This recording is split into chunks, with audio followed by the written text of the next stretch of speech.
Um, Again, I want to thank everyone for being here and say that the sort of irrational level of support that you've given me over the years means a lot. And a lot of times I hear people say that they enjoy my writing even though they don't normally enjoy poetry. And I've always thought that that means I'm on to something right, but it also makes it a little hard for the books to find their audience. So if you like it, give it to someone, write a review, an honest 5-star review.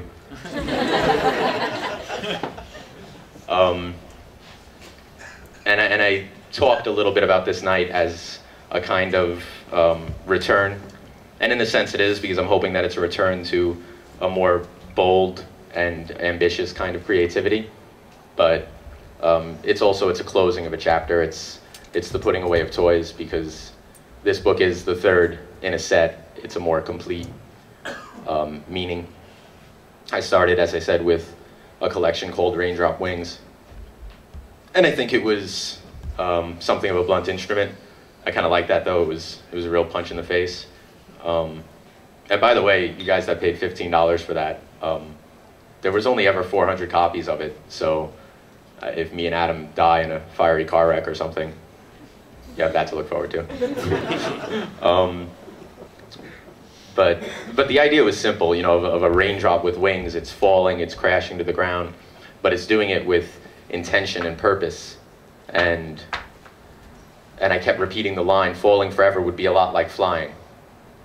And I think it was pretty much, it's through all my writing, but that book was entirely about the beauty in sadness and the beauty in pain. Then with my second book, Sui, I think that postulate was accepted and explained, and it became about saying, of course there's beauty in sadness, of course there's beauty in pain, because there's beauty in every human individual. In Sui, I said that the individual was the unit of measure by which existence is understood. And so therefore any feeling is a good feeling as long as it's an honest feeling. Because if you're not being yourself, then, you know, looking at it logically, it doesn't make any sense to say you're being something else. You're only yourself. So if you're not being yourself, you're merely not being. Then now with Exaltation, as the name might imply, I'm trying to take it a little further. It's the self again, but now uplifted and inspired. And as it relates to the other books, it's in the gutters of Raindrop Wings that you find the self called Sui. Sui is Latin for self. And Exaltation knows that if you stop there, you can be confused into the lonely notion that the self is the only reality you can know. And what this book is trying to say is that the self might be the tool by which you could transcend from a false and a like reality to a true and unique reality. It's not about happiness, it's about something you might remember. It's about having this night as opposed to not having this night. And I think it's because if you are only one thing, if you're only yourself and you only have one thing, then the verb in question becomes very easy. You can give it or you can keep it. And there's a million ways to give it, whether it's love or charity or art. But I hope the book encourages people to do that. And with that in mind, I think I'm going to read one more poem. I never really used to know how to end my sets. I always have great ideas for beginnings, so at the end, I would frequently write a new poem and think like, oh, I have the one now, this one ends things. And then I would not like it, so that would be the only time I ever read it. And I set out on purpose to do that this time, thinking that that's kind of in line with what I've been thinking about lately, making a unique moment, because that's kind of cool that there are poems that only existed for that one 5-minute frame. So what I'm going to do is read this poem, and then we're going to have Amber come up and play some cool music. And then at the end of the night, I will give away books. And then after that, if you want to continue to hang out and be stupid. Timmy, where are we going? Right downstairs. Right downstairs to the hog pit, and you see that gentleman on your way out, and he'll give you like a wristband, and I don't know. And the rest of my life is being planned by Timmy, so. You're welcome. All right, this one is called Somber Dreams for a Friend Who Couldn't Sleep. Willpower is predicated on passion. It comes through on intention, the way addiction regiments what was once a reckless search, now just dead weight and weary arms. You spoke to me in tender moments of your abusive past and of lovers who stole your identity, love thieves, because you never did trust again. And now you only find your voice through a completely broken down will, because you were conditioned to respond to beatings and abuse.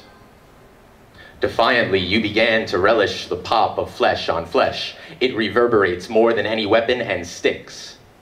You began to understand that no weapon hurts quite as much as another person, and how when a human being screams in agony, it doesn't feel like desperation, doesn't bellow from the diaphragm, but somewhere down by the intestines, boiling bile, projectile pain. It shoots out, scratching the throat like gravel. And by the time you hit the floor, you forget about purpose. And though the floor hits back, just as sure as a fist, you are struck only by how hard you are, because the pain is your own. You own it in completeness.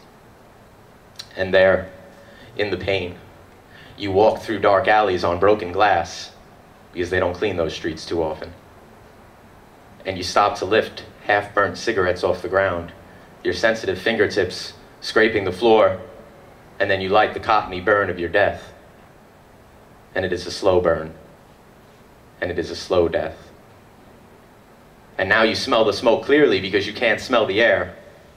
And if you stop and listen, you'll hear it.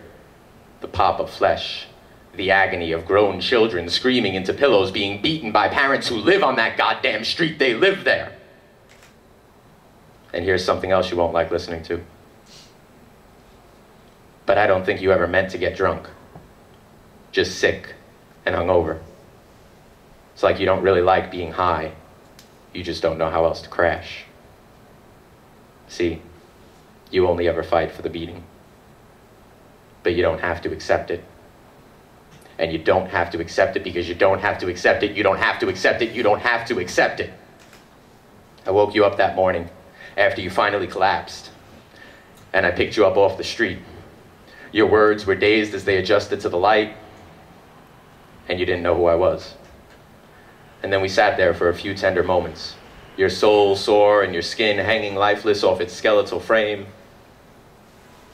And there I saw it in your eyes.